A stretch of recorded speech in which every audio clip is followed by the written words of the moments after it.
Bonjour à toutes et à tous. Je suis Dr Abdoul Nora, maître assistant classe B à l'Université de Gardaya. Ce cours est destiné aux étudiants en deuxième année licence SMV, filière sciences biologiques. Dans cette présentation, nous allons voir ensemble le type numéro 1 qui consiste à une introduction au laboratoire de microbiologie. Ce type vise à atteindre un ensemble des objectifs spécifiques qui sont, d'abord, de définir le monde microbien, puis de préciser le matériel utilisé au laboratoire de microbiologie, ensuite d'adapter avec l'équipement disponible au laboratoire de microbiologie ainsi que la méthode de son fonctionnement, de discriminer les risques probables au laboratoire de microbiologie et de regrouper ces risques selon leur nature. Et à la fin, d'apprécier les gestes de prévention au sein d'un laboratoire de microbiologie afin de maîtriser le contrôle des dangers potentiels et d'éviter les accidents de travail. La microbiologie est la science qui traite les microbes. Elle regroupe la virologie, c'est de l'étude des virus, la bactériologie, c'est de l'étude des bactéries, la mycologie, c'est de l'étude des champignons microscopiques, et la parasitologie, c'est de l'étude des parasites. Les micro-organismes, microbes ou germes sont des êtres vivants infiniment petits, invisibles qu'à microscope. Ils sont très répandus dans la nature, dans l'air, les eaux, sols, etc. Et ils se développent quand ils trouvent une certaine condition favorable d'humidité et de température.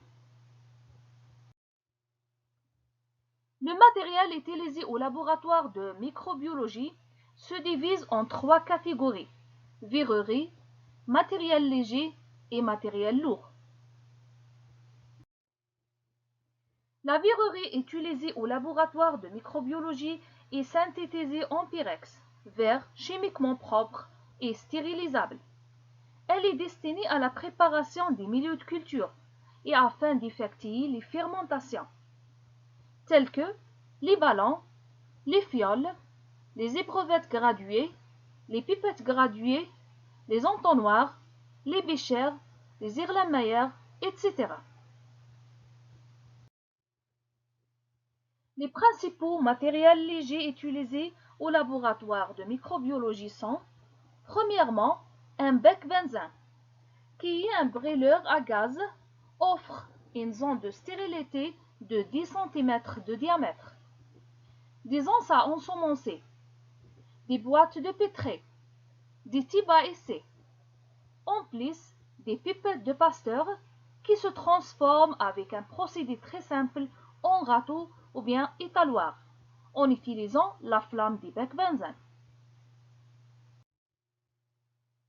Les principaux matériels lourds disponibles au laboratoire sont l'autoclave, qui est l'élément principal du laboratoire de microbiologie, largement utilisé pour effectuer la stérilisation des milieux de culture, et les outils métalliques en verre ou en inox. Une balance de précision, une ou bien incubateur, des microscopes optiques, des chauffe-ballons et des pH mètres.